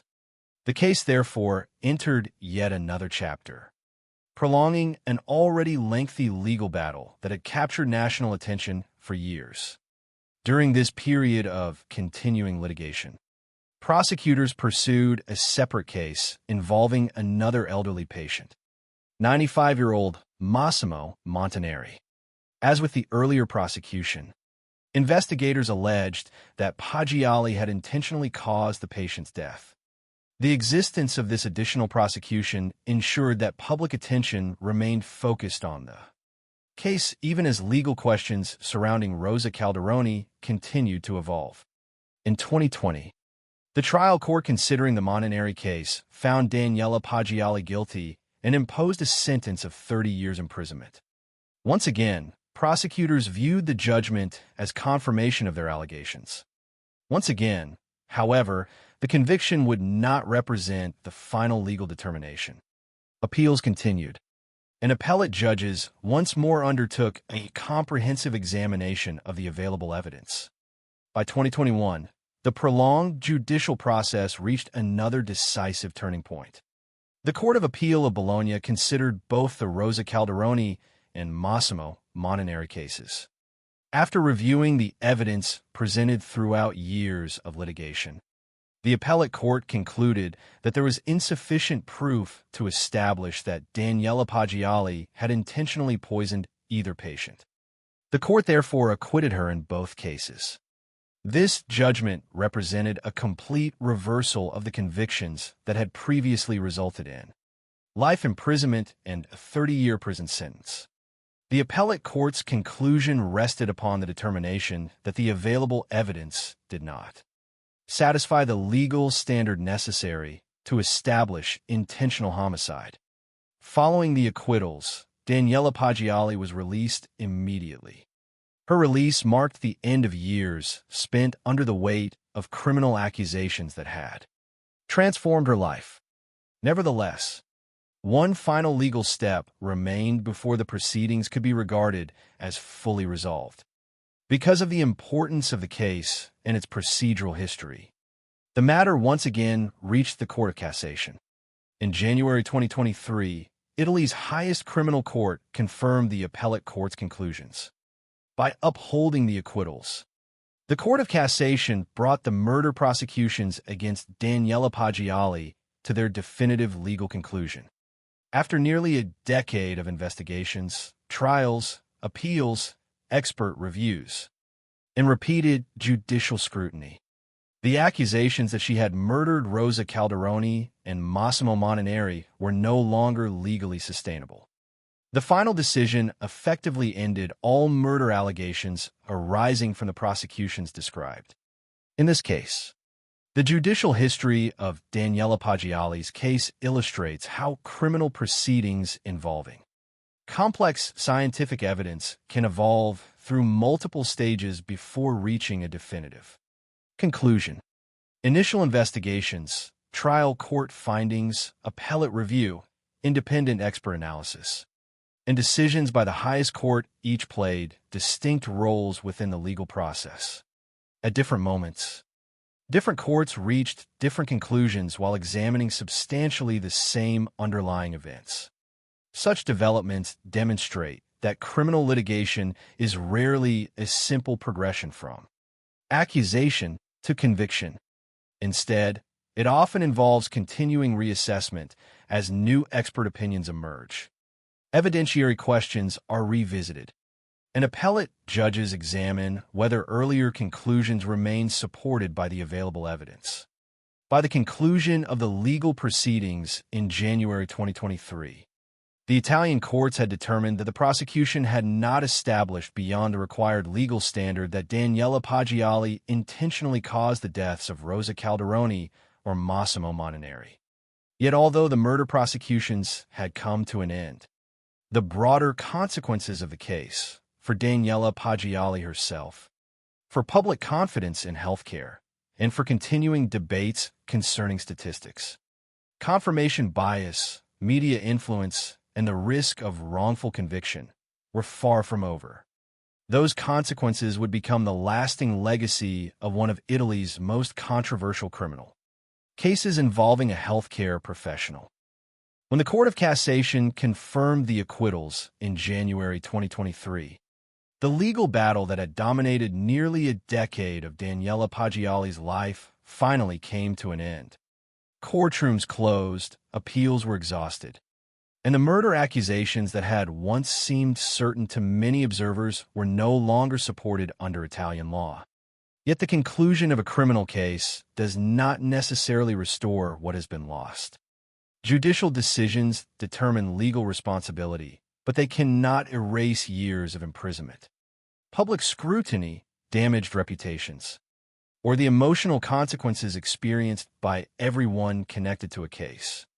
The Daniela Paggiali investigation therefore left behind a legacy extending far beyond the courtroom, raising questions that continue to influence discussions among lawyers, statisticians, healthcare professionals, and criminal justice scholars. For Daniela Paggiali personally, the consequences were profound regardless of the ultimate acquittals.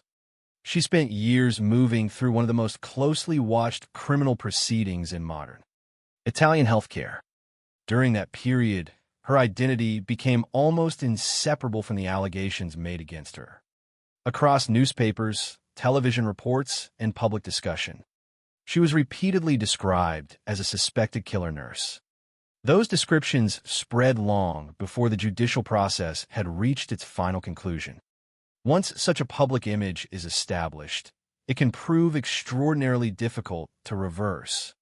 Even after acquittal, criminal trials end on specific dates, but public memory often does not follow judicial timetables.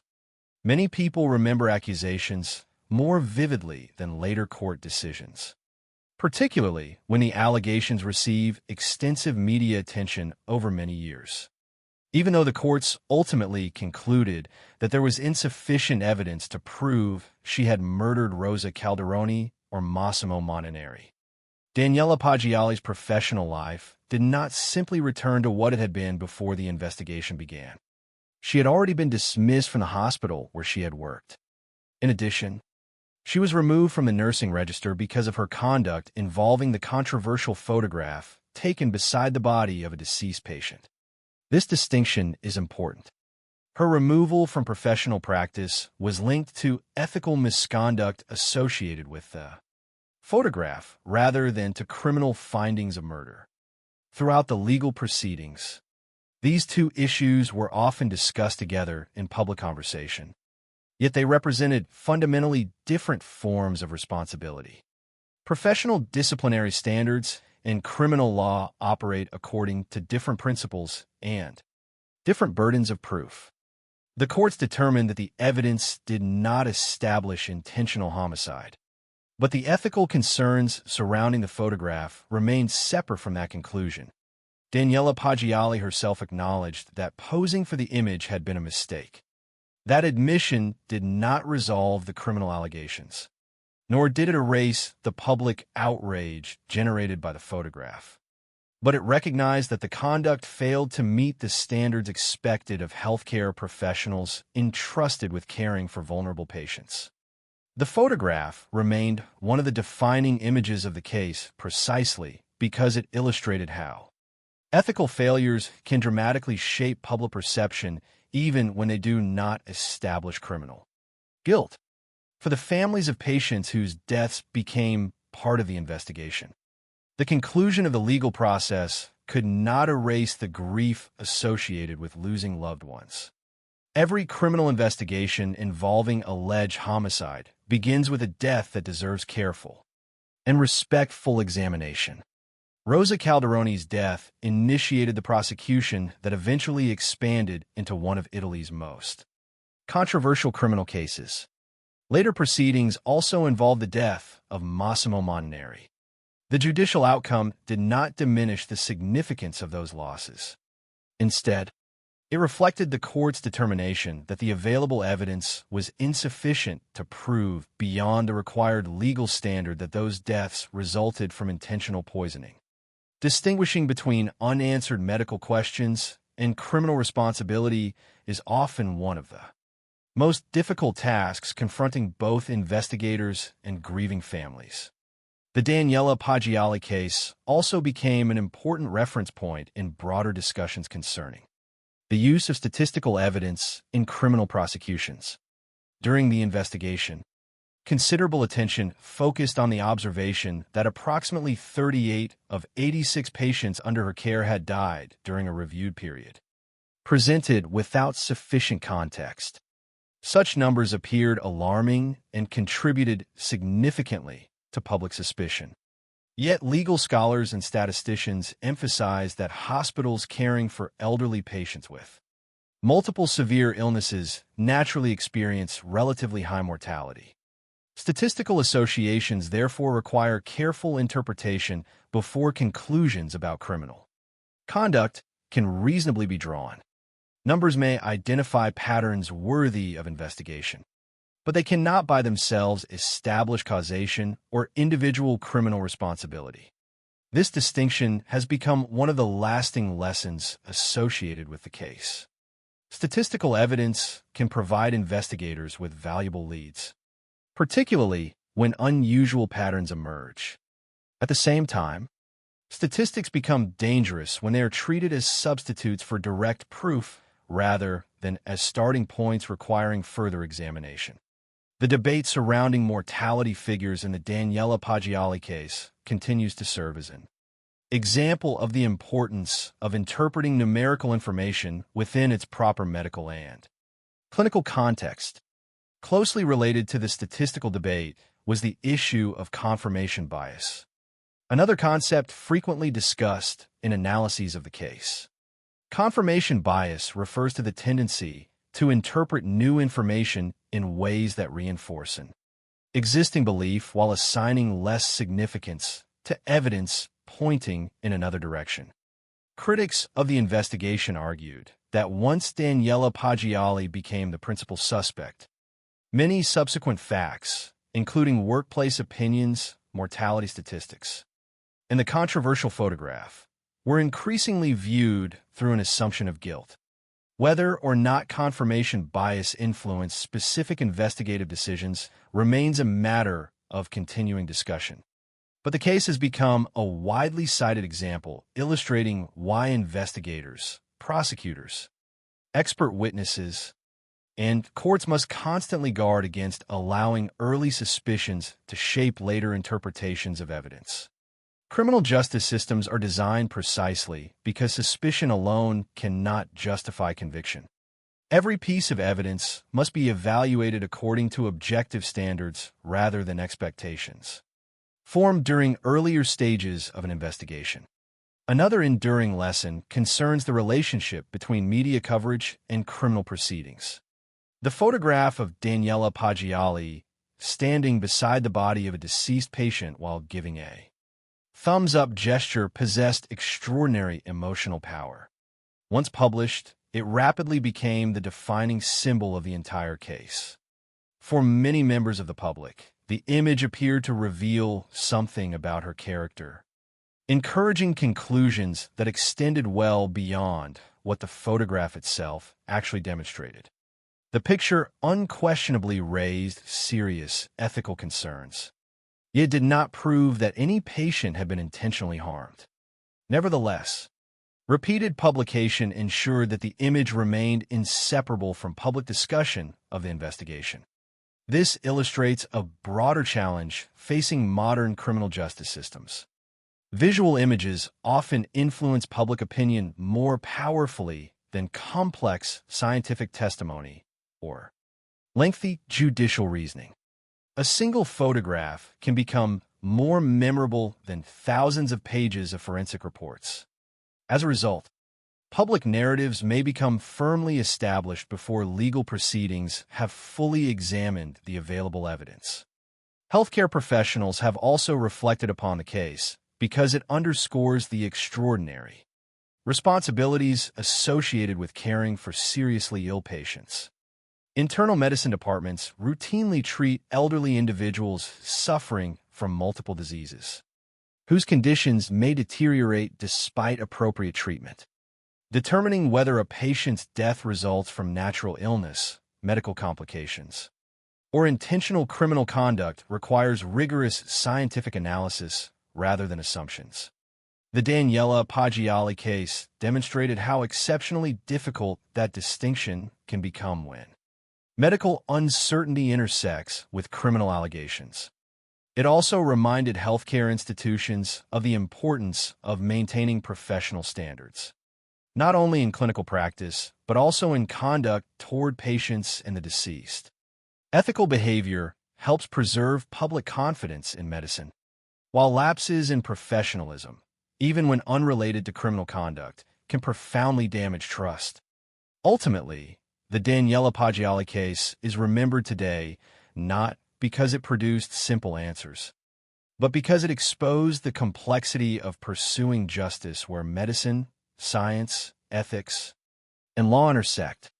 It challenged investigators to distinguish suspicion from proof, encouraged courts to evaluate competing expert opinions with exceptional care, and prompted scholars to reconsider how statistical evidence should be used in criminal prosecutions involving healthcare professionals. The case also demonstrated that appellate review serves an essential role within the justice system, allowing convictions to be reconsidered when scientific understanding or evidentiary assessments change. By the conclusion of the proceedings, the Italian courts had determined that the prosecution had not established beyond a required legal standard that Daniela Paggiali intentionally murdered Rosa Calderoni or Massimo Moninari. That legal conclusion now stands as the final judicial outcome of the case. Yet the story continues to be studied because it illustrates how criminal investigations can be shaped by public emotion, powerful imagery, complex forensic science, and the ever-present challenge of ensuring that conclusions remain grounded in evidence rather than assumption. Hospitals will always remain places where people seek hope during moments of profound vulnerability. Courts will always bear the responsibility of deciding whether tragedy resulted from crime or from circumstances that medicine could not overcome. Between those two institutions lies an enduring obligation shared by investigators, experts, journalists, and society itself to pursue the truth carefully, to respect both victims and the accused, and to remember that justice requires more than suspicion. It requires evidence capable of withstanding the highest standards of scrutiny. That principle, more than any single verdict or headline, remains the lasting legacy of the Daniela Paggiali case. When a criminal case finally reaches its legal conclusion, there is often an expectation that every question has been answered. A verdict is delivered, appeals come to an end, and the judicial system closes the file. Yet some cases resist that sense of finality. They continue to be discussed, not because the courts failed to reach a decision, but because the events surrounding them reveal how complicated the search for truth can become. The story of Daniela Paggiali belongs to that category. Although the Court of Cassation ultimately confirmed the acquittals in January 2023, ending all murder accusations against her, the case continues to occupy an important place in discussions about criminal investigations involving healthcare professionals. It reminds us that justice is not only about reaching conclusions, but also about understanding how those conclusions are reached, what evidence supports them, and how easily public certainty can outpace legal proof. Throughout this story, one fact remained constant. Elderly patients lost their lives while receiving treatment in a hospital. Rosa Calderoni died on April 8, 2014. Later legal proceedings also examined the death of Massimo Moninari. Their deaths were real tragedies experienced by families who deserve careful, respectful, and thorough investigations. Nothing about the later acquittals diminishes the significance of those losses. The responsibility of investigators was to determine whether those deaths resulted from criminal conduct or from the complex medical realities faced by seriously ill elderly patients. The responsibility of the courts was to examine whether the evidence presented met the demanding legal standard required for a criminal conviction. Those responsibilities are different, yet equally essential in any justice system committed to fairness. One of the most striking aspects of this case is how powerfully public perception can be shaped by images and narratives before the legal process has reached its conclusion. The photograph of Daniela Paggiali standing beside the body of a deceased patient while giving a thumbs-up gesture became one of the defining images of the investigation. It provoked understandable outrage because many people viewed it as incompatible with the compassion expected of a healthcare professional. Paggiali herself later acknowledged that posing for the photograph had been a mistake. That admission addressed an ethical failure. But the criminal courts were required to answer a different question entirely: whether there was sufficient evidence to prove that she had intentionally murdered patients. The distinction between those two issues became increasingly blurred in public discussion. Ethical misconduct can justify professional discipline, yet it cannot substitute for proof of homicide. The Daniela Paggiali case, therefore, serves as a reminder that deeply inappropriate behavior and criminal guilt are not automatically the same thing. Another lasting lesson concerns the role of scientific evidence in criminal prosecutions. Throughout the proceedings, experts disagreed about the interpretation of Rosa Calderoni's medical findings.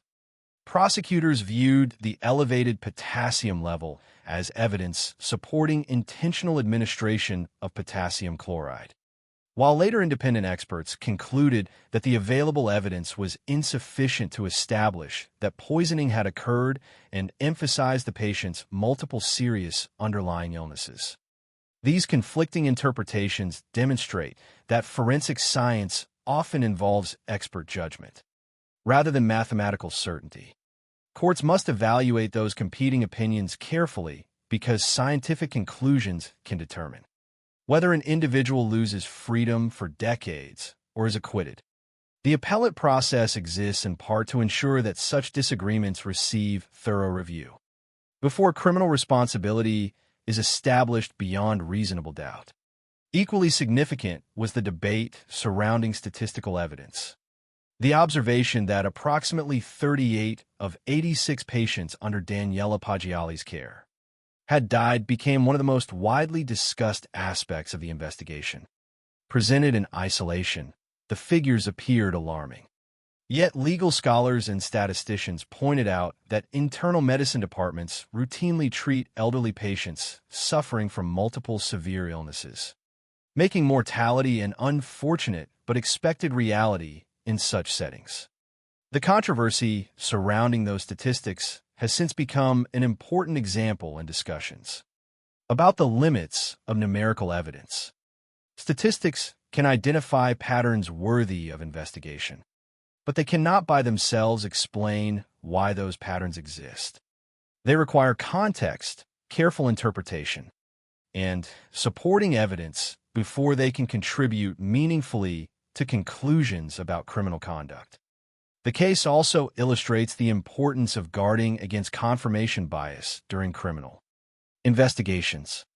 Once investigators identify a suspect, there is always a risk that later information will be interpreted in ways that reinforce the original suspicion.